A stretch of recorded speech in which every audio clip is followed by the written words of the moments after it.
Kristo Yesu ashimwe bene data, ndabasuhuje. Uwiteka bishimire muri aka kanya, kandi nizere ko aho muri hose mumeze neza. Reka amahoro y'Uwiteka akomeze kubana namwe. Muri aka kanya tugiye kuganira ku cyerekeranye no kubiba cyangwa se gutanga mu mvugo y'umwuka. Hari icyo bita kubiba, ariko no mu kinyarwanda ngo ubiba arasarura. Rero tugiye kuganira ku kubiba. Ese umuntu abiba ate? Ese ni gute ubiba? Ese bigenda bite? Ese kubiba kwa nyako ni ukuhe? Henshi uzasanga mu nsengero babwiriza abantu gutanga, babwiriza abantu kubiba, bakubwira bati zana ituro hano, uzabona umugisha. Biba uzasarura. Niba ushaka ko ubona iki, ngwino ukibibire. Niba ushaka kubona inzu, ngwino uyibibire, ubibe, utange amafaranga runaka. Niba ushaka ko uzabyara umwana, ngwino ubibe. Mbese bigasa nk'aho ugiye kugura, bigasa nk'aho Imana uri gutangira ugiye kugura nayo, kandi Imana nimugura. Umunyarwanda yaravuze ngo iraguha ntimugura, kandi kuko nibyo. Nta nubwo irobanura ku butoni, ntabwo itanga ku batanze byinshi cyangwa se byiza cyangwa se byabasagutse. Gutanga rero kuzima niko tugiye kubona. Uzirinde abantu baguhatira gutanga ngo tanga bigende gute. Uzirinde kandi gutanga utabikuye ku mutima. Uzirinde kugira uwo ufasha urimo wigaragaza, urimo wifotoza, urimo wiyerekana, cyangwa se urimo upiganwa n'abandi ngo babone yuko watanze, babone yuko wafashije, babone yuko nawe ufite umutima mwiza. Oya, ibyo rwose nta mugisha uzabona. Mbikubwiye hakiri kare. Gutanga wiyerekana cyangwa se upiganwa cyangwa se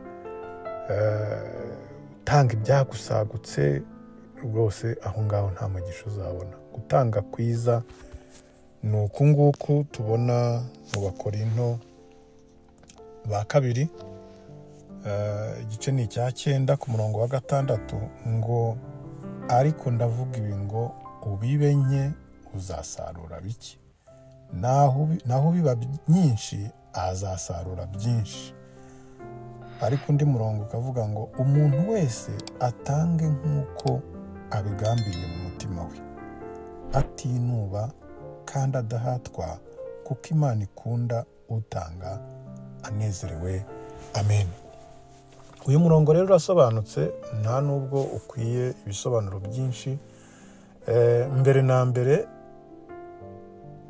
utanga byinshi azabona byinshi, utanga bike azabona bike.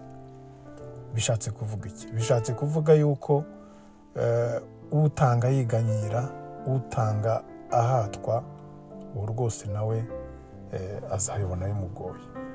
Ariko bakongera bakatubwira ngo umuntu wese atange nk'uko abigambiriye. Niba wabyutse wumva udashaka gutanga, niba wumva umutima wawe utaguhata gutanga, byihorere. Wikwirirwa ubikora rwose, kubera yuko nta mugisha uri bubiboneremo. Kandi ngo nk'uko abigambiriye mu mutima we, kandi atinuba. Icyo utanze winuba rwose nta mugisha uzakiboneraho.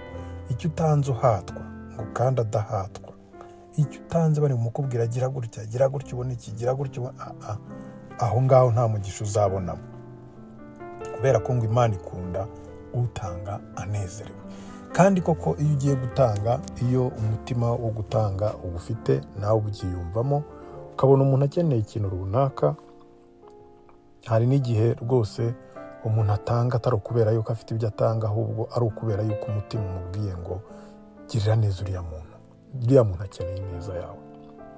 Uko niko gutanga Imana ishaka, kandi uko niko gutanga umugisha. Muri make rero, witanga harimo imibare, witanga harimo agahato, witanga urimo winuba ngo ibingibi ntanze, witanga urimo uvuga ngo ese ibi bizangarukira gute? Rwose wishyiramo imibare, kuko nishyiramo imibare birabyapfuye.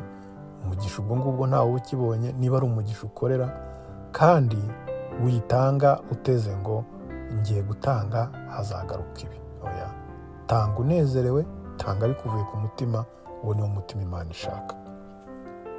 Reka rero abakora umurimo w'Imana mu buryo bwose, ushobora gutanga ibifatika, ushobora gutanga ubufasha ku bujyanama, ushobora gutanga umwanya wawe, ushobora gutanga ahantu hawe, ushobora gutanga ibitekerezo byawe. Ibyo byose bitange unezerewe, bitange udahatwa, bitange kandi n'umutima ukunda. Uwiteka rero abagirire neza. Ndabifuriza kugira ngo mwese mube abanyabuntu, mwese mube abatanga banezerewe kandi badahatwa.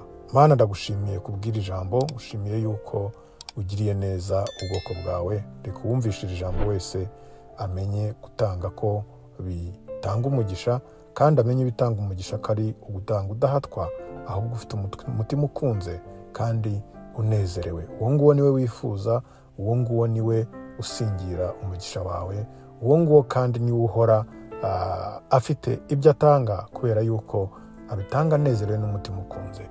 Girira neza rero ubwoko bwawe, girira neza abatanga bose, ubuzurize, ubasubirize aho baba bakuye, kandi ugirire neza n'abo ngabo batari bafite umutima, kugira ngo bagire umutima wo gufasha bene data, kuko ababaye ni benshi, abakeneye ubufasha ni benshi butandukanye.